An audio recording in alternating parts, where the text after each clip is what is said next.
Otep à tous, bien-aimés frères et sœurs, je vous ai parlé du voyage de Joe Biden en Angola, en Afrique.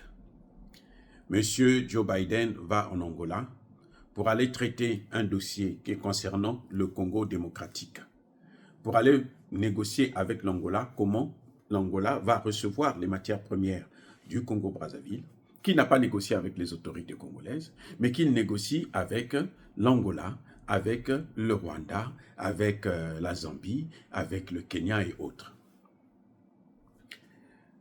Lorenzo a été reçu par Joe Biden ici aux États-Unis. Et donc, maintenant, Joe Biden est venu sur place pour voir comment évoluent les choses. Au début, avant Lorenzo, Joe Biden avait reçu William Ruto du Kenya. Toujours pour le dossier de la RDC. Mais ce William Ruto, quand il est revenu, eh ben, cette fois-ci, Dieu a été du côté de la RDC et il s'est mis dans des problèmes pas possibles dans son pays au point où il a pratiquement abandonné ce dossier. Il a peur maintenant de tenir ce dossier. Parce que quand il a pris ce dossier en main, à la demande de Joe Biden, c'est comme si c'était une malédiction qu'il avait eue et il a failli perdre même le pouvoir alors qu'il a été élu démocratiquement. C'est pour ça maintenant que Joe Biden change pour voir avec Lorenzo comment il peut faire la chose. Paul Kagame, qui a toujours été utilisé par les États-Unis et l'Union européenne pour déstabiliser la RDC et puis piller les matières premières, aujourd'hui est en train de compter le nombre des veuves. Au Rwanda, les veuves ne se comptent plus parce que ces soldats qui sont envoyés en RDC, ils meurent par centaines, pratiquement tous les jours. Pour occuper, pour reprendre le territoire de Matembe, il y a à peine 24 heures, le Rwanda et ses supplétifs congolais, les traîtres du Congo, ont perdu 132 soldats en 24 heures. C'est pour vous dire que ça ne va pas. Joe Biden veut punir Tshisekedi parce que Tshisekedi est allé donner ce qui appartient aux États-Unis, à la Chine et à la Russie. Tshisekedi a signé des accords militaires et économiques avec la Chine et avec la Russie. Donc Joe Biden veut le punir pour ça. C'est pour ça qu'il a fait lui-même le voyage directement. Mais ce que je voudrais dire aux autorités congolaises, d'abord, vous devez savoir que la Chine a déjà annoncé qu'elle vient en RDC, elle-même aussi. Xi Jinping va venir en RDC. Et lui, il vient pour travailler avec le gouvernement congolais. En personne, il va faire le déplacement. Vous comprenez, non? Ça, c'est la réponse à Joe Biden. Ça, c'est un avertissement à Donald Trump. Parce qu'il y a des Congolais qui pensent que Donald Trump viendra pour faire mieux que Joe Biden. Non, ne vous leurrez pas. Nous n'avons rien à attendre de Donald Trump. Même si on dit que Donald Trump n'a pas fait de guerre la dernière fois, il risque d'être obligé de faire la guerre parce que les Américains ne réfléchissent que dans la logique de la guerre. Parce qu'en ce moment, ils sont en très, très grande difficulté.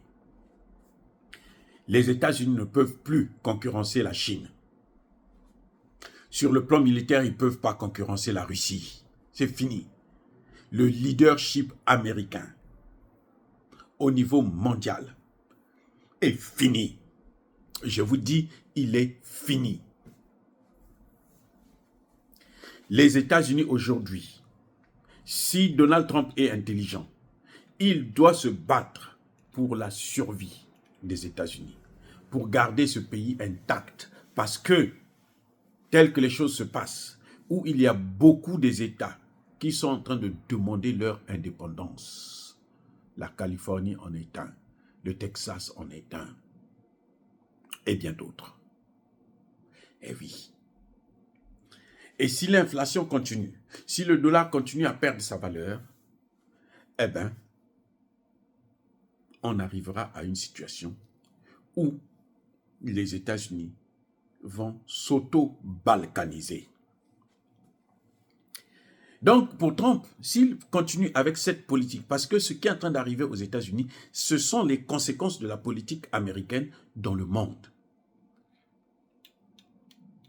Eh oui. Parce qu'il y a un Dieu, non? Ouais, ils sont forts, non? Ils ont tout. Mais il y a un Dieu. Vous voyez la France, comment elle est en train d'être malmenée partout en Afrique?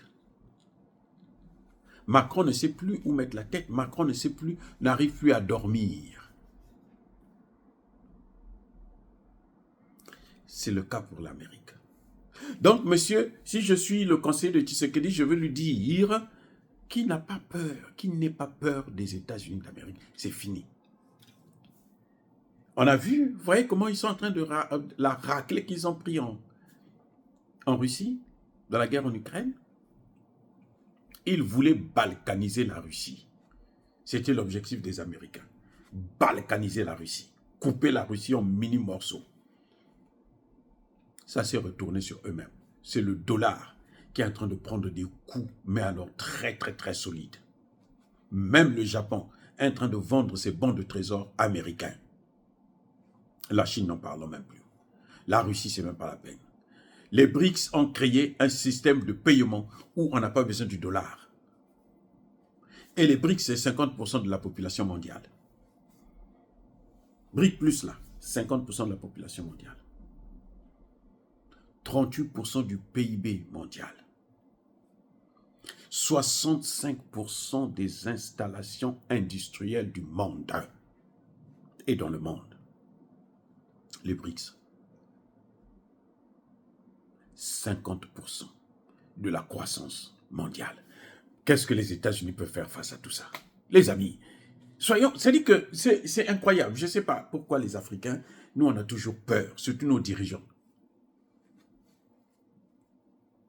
Tout empire finit par périr. L'empire américain est vieux. Maintenant, il faut que cet empire puisse tomber. Et c'est ce qui est en train de se passer. C'est un phénomène naturel. C'est obligatoire. Il est en train de vieillir. Il faut qu'un autre empire émerge. C'est la Russie, c'est la Chine, c'est l'Inde, c'est l'Indonésie. Et ces pays-là, qui vont monter là, quand ils vont arriver au top là, s'ils font comme les États-Unis, ils vont descendre aussi très vite.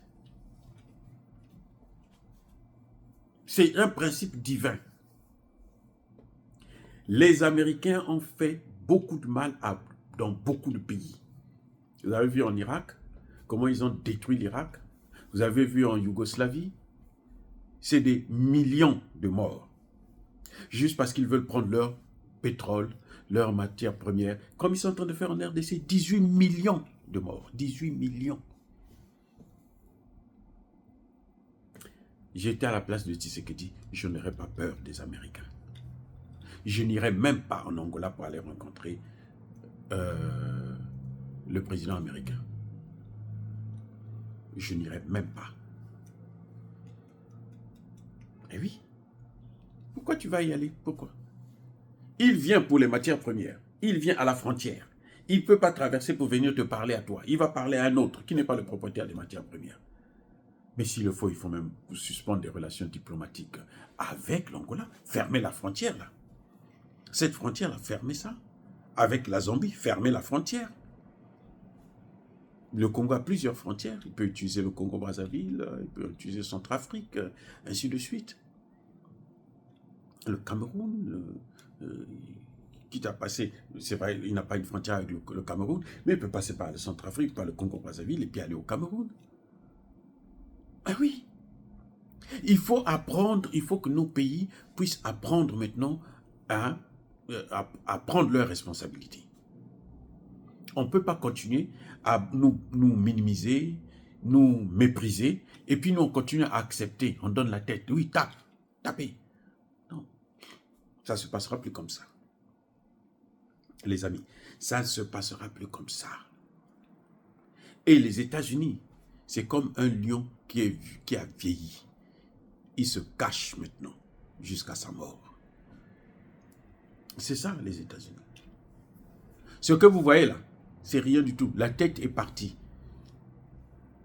Quand on coupe la tête d'un serpent, ce qui reste là, c'est un proverbe malien. Ce qui reste là, c'est la ficelle. Donc vous pouvez faire ce que vous voulez avec. Le plus important, c'est la tête là que vous avez enlevée. Et la tête des États-Unis, c'est le dollar, qui est en train de prendre des coups, mais alors des coups très très durs de la part de la Russie, de la Chine, de l'Iran, même de la Turquie. Cet État hypocrite, mais quand même, ils aident à affaiblir les États-Unis d'Amérique. Monsieur Joe Biden est en train de commettre la plus grave erreur de sa vie. Ce que vous voyez là, c'est la plus grave erreur de sa vie. Bill Clinton a réussi à déstabiliser. Ils ont acheté carrément le Nord Kivu. Mais il ne va jamais jouir de ce Nord Kivu là. Je vous surprends. Il ne va jamais jouir de ce Nord Kivu. Parce que le règne des États-Unis est terminé. Quand Dieu vous donne la puissance, le pouvoir, ce n'est pas pour massacrer les autres, mais c'est pour élever les autres. Les États-Unis ont eu ce pouvoir, ils ont passé tout leur temps à mépriser, à détruire surtout le continent africain. Maintenant, ça ne se passera plus comme ça. Bien-aimés frères et sœurs, soyez bénis, abondamment bénis par le Dieu des Kémites et par nos ancêtres évangélisés. Mais que tous ceux qui persécutent le continent africain, le pillent et le déstabilisent, qu'ils soient noirs, blancs, chinois, arabes, juifs, indiens, qui qu'ils soient punis, maudits, foudroyés, neutralisés, écrasés, effacés par le Dieu des Kémites et par nos ancêtres évangélisés. Vive l'Afrique éternelle, j'ai dit et j'assume.